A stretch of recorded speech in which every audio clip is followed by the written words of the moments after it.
नमस्कार साथियों, मैं अनीता श्रीवास्तव आपका हार्दिक अभिनंदन करती हूँ।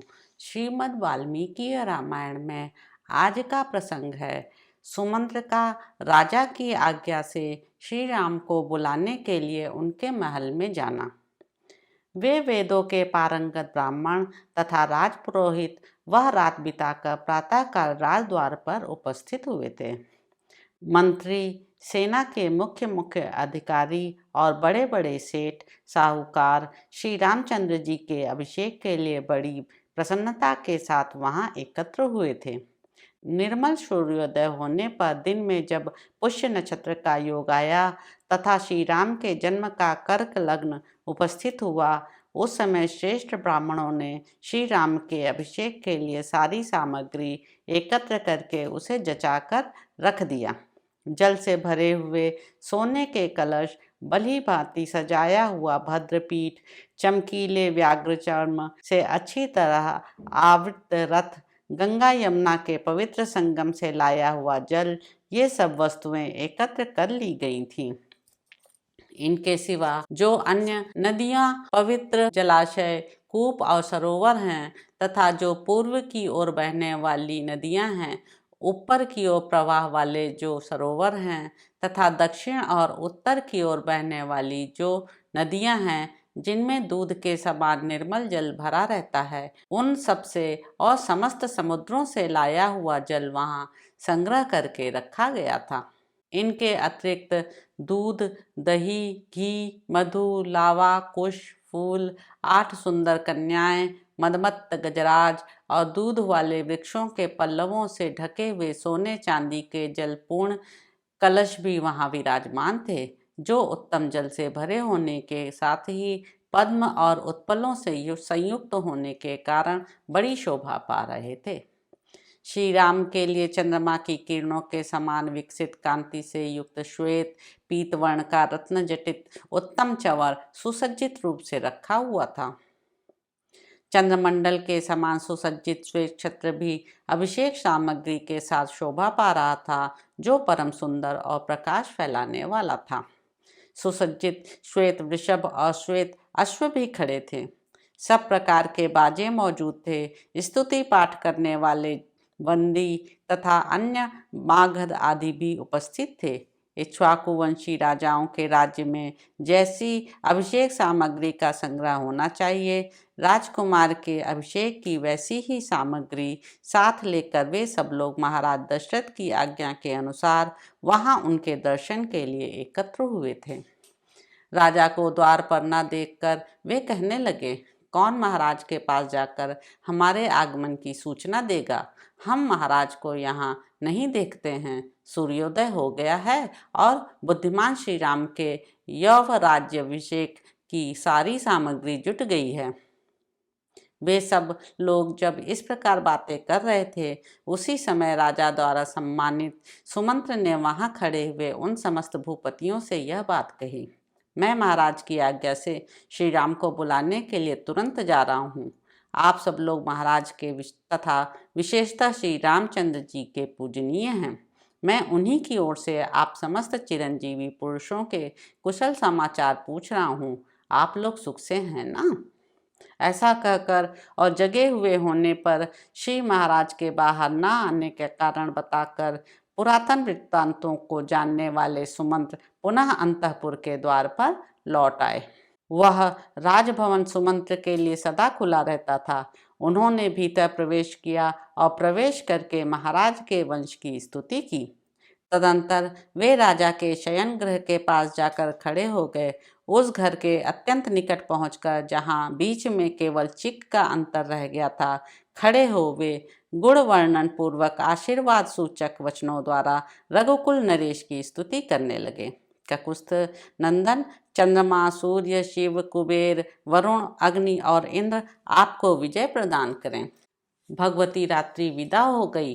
अब कल्याण स्वरूप दिन उपस्थित हुआ है। राज सिंह, निद्रा त्याग कर जग जाइए और अब जो कार्य प्राप्त है उसे कीजिए।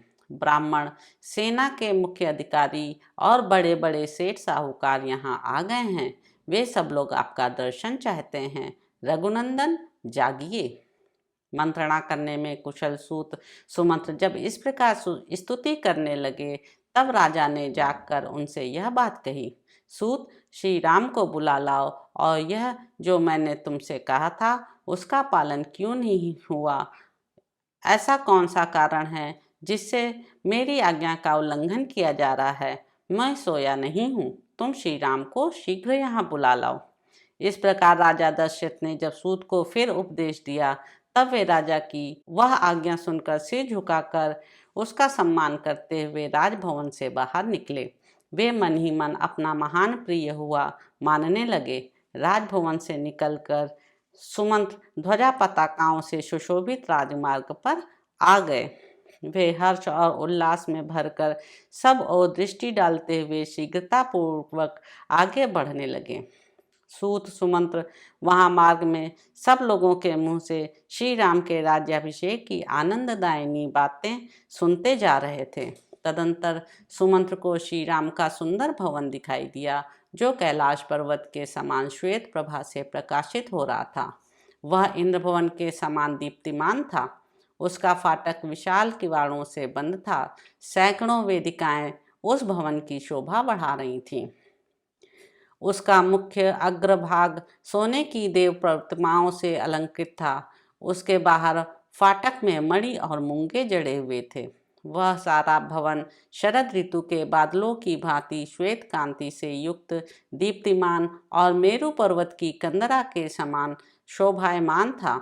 सुवर्ण निर्मित पुष्पों की मालाओं के बीच बीच में पिरोई हुई बहुमूल्य मणियों से वह भवन सजा हुआ था। दीवारों में जड़ी हुई मुक्ता मणियों से व्याप्त होकर जगमगा रहा था। चंदन और अगर की सुगंध उसकी शोभा बढ़ा रही थी।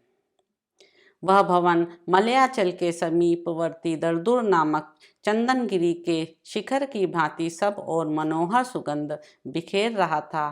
कलरव करते हुए सारस और मयूर आदि पक्षी उसकी शोभा वृद्धि कर रहे थे।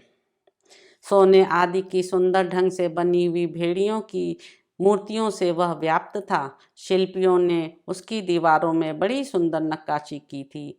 वह अपनी उत्कृष्ट शोभा से समस्त प्राणियों के मन और नेत्रों को आकृष्ट कर लेता था।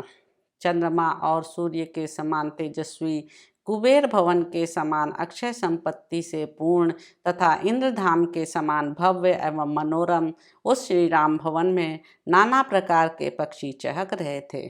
सुमंत्र ने देखा, श्री राम का महल मेरु पर्वत के शिखर की भांति शोभा पा रहा था। हाथ जोड़कर श्री राम की वंदना करने के लिए उपस्थित हुए असंख्य मनुष्यों से वह भरा हुआ है। भांति भांति के उपहार लेकर जनपद निवासी मनुष्य उस समय वहां पहुंचे हुए थे। श्री राम के अभिषेक का समाचार सुनकर उनके मुख प्रसन्नता से खिल उठे थे। वे उस उत्सव को देखने के लिए उत्कंठित थे। उन सबकी उपस्थिति से भवन की बड़ी शोभा हो रही थी। वह विशाल राजभवन महान मेघखंड के समान ऊंचा और सुंदर शोभा से संपन्न था। उसकी दीवारों में नाना प्रकार के रत्न जड़े गए थे और कुबड़े सेवकों से वह भरा हुआ था। सारथी सुमंत्र राजभवन की ओर जाने वाले वरूथ से युक्त तथा अच्छे घोड़ों से जुते हुए रथ के द्वारा मनुष्यों की भीड़ से भरे राजमार्ग की शोभा बढ़ाते और समस्त नगर निवासियों के मन को आनंद प्रदान करते हुए श्री राम के भवन के पास जा पहुँचे। उत्तम वस्तु को प्राप्त करने के अधिकारी श्री राम का वह महान समृद्धिशाली विशाल भवन शचीपति इंद्र के भवन की भांति सुशोभित होता था। इधर उधर फैले हुए मृगों और मयूरों से उसकी शोभा और भी बढ़ गई थी।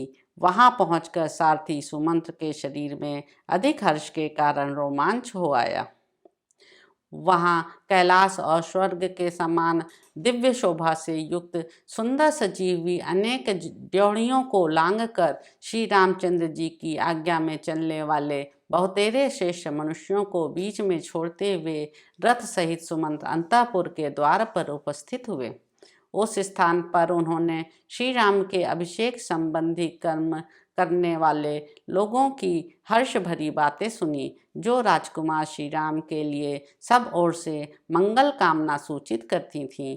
इसी प्रकार उन्होंने अन्य सब लोगों की भी हर्षोल्लास से परिपूर्ण वार्ताओं को श्रवण किया।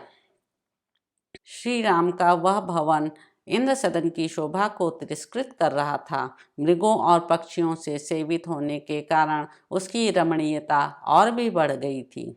सुमंत्र ने उस भवन को देखा। वह अपनी प्रभा से प्रकाशित होने वाले मेरुगिरी के ऊंचे शिखर की भांति सुशोभित हो रहा था। उस भवन के द्वार पर पहुंचकर सुमंत्र ने देखा, श्री राम की वंदना के लिए हाथ जोड़े उपस्थित हुए जनपदवासी मनुष्य अपनी सवारियों से उतरकर हाथों में भांति भांति के उपहार लिए करोड़ों और परार्धों की संख्या में खड़े थे, जिससे वहां बड़ी भारी भीड़ लग गई थी।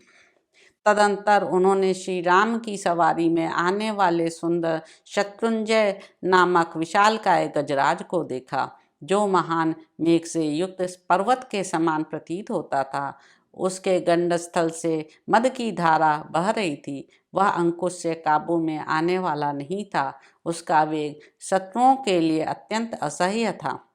उसका जैसा नाम था वैसा ही गुण भी था।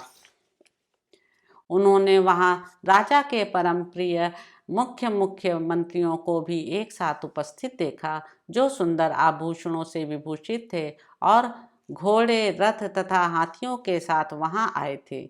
सुमंत्र ने उन सबको एक ओर हटाकर स्वयं श्री राम के समृद्धिशाली अंतःपुर में प्रवेश किया। जैसे मगर प्रचुर रत्नों से भरे हुए समुद्र में बेरोक टोक प्रवेश करता है, उसी प्रकार सारथी सुमंत्र ने पर्वत शिखर पर आरूढ़ हुए अविचल मेघ के समान शोभायमान महान विमान के सदृश सुंदर ग्रहों से संयुक्त तथा प्रचुर रत्न भंडार से भरपूर उस महल में बिना किसी रोक टोक के प्रवेश किया। तो इस प्रकार साथियों, अयोध्या कांड में निहित 15वां सर्ग यहाँ पर समाप्त होता है। अगले अंक में आप जानेंगे कि सुमंत्र का श्री राम के महल में पहुंचकर महाराज का संदेश सुनाना और श्री राम का सीता से अनुमति ले लक्ष्मण के साथ रथ पर बैठकर गाजे बाजी के साथ मार्ग में स्त्री पुरुषों की बातें सुनते हुए जाना।